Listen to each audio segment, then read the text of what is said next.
Duson, Louisiana is a small town just west of Lafayette.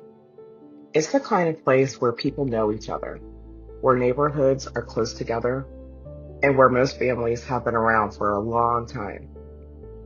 In April of 2012, a 15-year-old named Keiosha Felix disappeared from that town. She wasn't traveling across the country. She wasn't on some long trip. She was just on a weekend home visiting family, and she never came back. Keiosha Felix was 15 years old. She had a 1-year-old daughter. At the time she disappeared, she was living in a group home for teenage girls who were pregnant or already raising young children. So this wasn't just a teenager figuring out high school or friends or weekend plans. She was already navigating something much heavier, being a young mother. According to missing persons records, Keiosha was about 5 feet tall and around 115 pounds when she disappeared. Friends and family called her Red. In late April of 2012, she left the group home on a routine weekend pass. She was going to stay with relatives in Duson, just outside Lafayette. She was expected back, but she never returned. Keiosha was last seen at the home of her aunt, Patricia Andrus. When she didn't return to the group home, she was reported missing. At first, investigators believed Keiosha may have left voluntarily. There were reports that she had contacted family members after she was reported missing. But those reports later turned out not to be accurate. Her phone activity had stopped, her Facebook account went silent, and the case began to change. For nearly 2 months, the case was treated as a runaway situation. That classification matters because when a case is believed to be a runaway, the urgency of the investigation could look different than when authorities believe a kidnapping or a violent crime has taken place. But in July of 2012, the case took a dramatic turn. That summer, investigators arrested 4 people in connection with Keiosha's disappearance.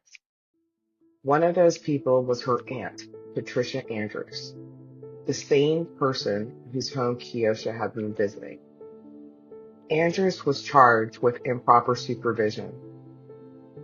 Others arrested included Leon Wilkerson Jr., who was charged with second-degree kidnapping and simple rape, along with additional individuals accused of obstruction related to the case.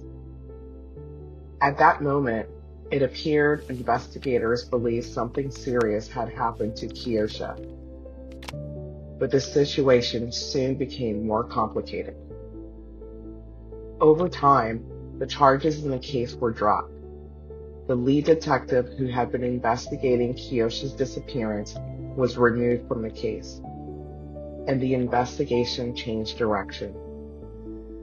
No body was recovered. No one was ultimately prosecuted, and Keiosha Felix was still missing.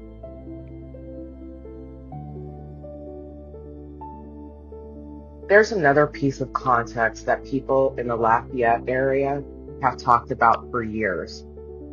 Patricia Andrus, Keiosha's aunt, had connections to a local law firm in the area. Some members of the community have questioned whether those connections affected how the investigation unfolded. Authorities have never confirmed that claim, but the arrests, the dropped charges, and the change in investigators left many people in the community with questions about what exactly happened during the early stages of the case. What we know for certain is this: the case didn't get resolved, and the person at the center of it all, Keiosha, was still gone. Duson sits right along a set of highway corridors that connect multiple parts of South Louisiana. Within minutes, someone leaving that neighborhood could reach open road. Highways like I-10 and I-49 connect the Lafayette area to the rest of the state and beyond. In rural areas, movement can happen really quickly.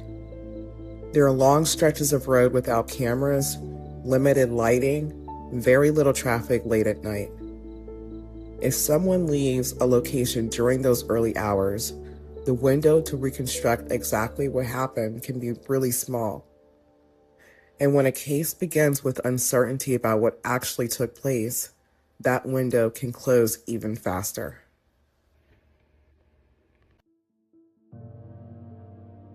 More than a decade has passed since Keiosha Felix disappeared. She would now be in her late 20s.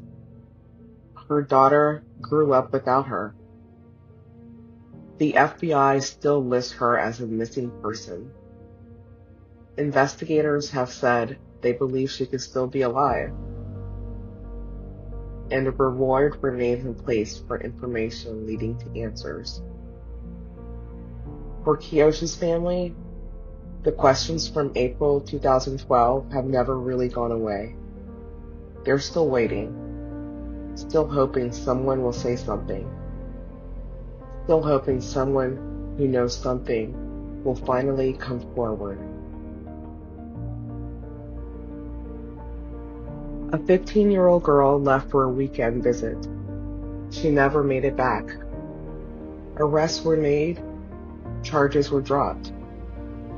And more than 10 years later, Keiosha Felix is still missing. If you have information about Keiosha Felix, you can contact the Lafayette Parish Sheriff's Office or the FBI, because somewhere out there, someone knows what happened. And until that truth comes out, this case isn't closed. It's just not resolved.